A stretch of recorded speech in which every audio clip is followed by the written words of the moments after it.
అయితే ఇంట్లో ముందు ఏమైందంటే రూప్కి వచ్చినప్పుడు ఇక్కడ ఈ కన్స్ట్రక్షన్ జరుగుతుంది కదా ఈ డ్రైనేజ్ది మొత్తం ఈ డస్ట్ అంతా వేసి మొత్తం ఎంట్రన్స్లోకి వెళ్ళేటప్పుడు అక్కడ మొత్తం వైట్ అయిపోతుందని అయితే నేను అక్కడ చూస్తే కింద మనకు అవి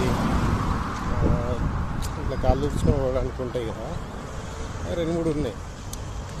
ఉంటే నేనేమనుకున్నా అంటే తీసుకొని చూసి కావచ్చు అపార్ట్మెంట్ వాళ్ళు అని నేను అనుకోని సరే ఇటు ఒకటి వేద్దామని అనుకున్నాను. ఎందుకు పీకెళ్ళి తర్వాత వాళ్ళు వేసుకుంటారు కదా అని అవి చూసేసరికి రూమ్ నుంచి బయటకు వచ్చేసరికి ఇంకా 5-6 ఉంది. బయటకు చూసేసరికి వేడిరా చూసేసరికి కారు అది